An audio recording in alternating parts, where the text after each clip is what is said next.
dan kita rasa kita tidak mampu. Semua orang akan bermula daripada situ. Siapa yang minat dengan dakwah ni? Angkat tangan. Siapa minat mau berdakwah? Alhamdulillah, tahniah. Takut nak angkat nanti kita tengok pula kan. Tapi dakwah ni sebenarnya sesuatu yang indah. Walaupun dia ada cabarannya, tapi dakwah itu indah. Kalau macam mana mau tahu indah dan tidak? Macam kita lah kan mau berlatih berdakwah kan. Contoh lah kan, saya bagi analogi. Kalau kita mau pandai berenang, kita berlatih di ruang tamu. Dapatkah? Dapatkah berenang?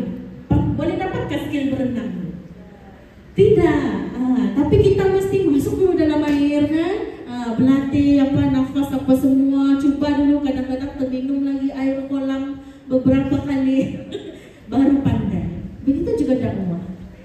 Kejap, aku mesti belajar dulu, khatam dulu banyak kitab apa semua baru aku pandai berdakwah. Tidak.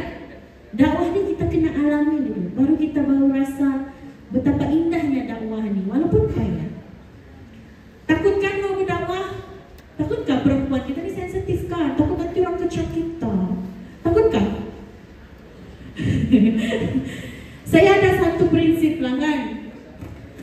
Kalau takut kan, kalau kita berdakwah ni mau orang sayang, jamu orang suka, jamu orang puji je kan, itu bukan dakwah. Kalau mau orang suka, sayang, edarkan es krim percuma. Insya Allah kita kena sayang. Tapi ini adalah jalan para anbiya. Ada yang perlu kita lalui, ada yang kita perlu pelajari kan, insya Allah. Tapi insya Allah kita sumandang Sabah memang boleh. Sebab sumandang Sabah mana mau cari. Semua lawak-lawak pandai masak nasi kan, nasi pun macam-macam kita boleh buat kan. Lino per apa, nasi Arab pun kita boleh. Biarlah aku dusun, sedap juga masak nasi Arab kan. Bayangkan kan. Jadi kan sebenarnya Allah sudah memberikan kita contoh-contoh di dalam Islam untuk kita pelajari kan. Contohnya Sayyidatina Siti Khadijah. Dialah orang yang awal menyokong dakwah Nabi. Waktu semua orang tak percaya Nabi, dia percaya Nabi. Kekuatannya kan. Lepas tu Sayyidatina Siti Aisyah kan. Orang cakap yang berceramah bertazkirah ni selalu lelaki saja. Betul kan? Tidak.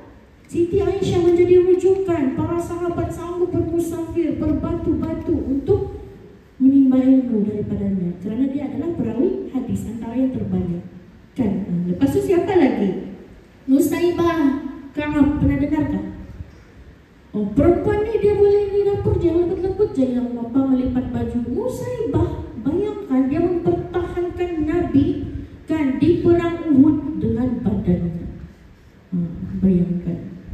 Siapa lagi? Ramai lagi. Asma Abu Bakar kan, yang menyokong dakwah Nabi kan, dan ayahnya kan. Macam-macam lagi lah nama. Itu belum lagi yang dirakamkan dalam Al-Quran kan.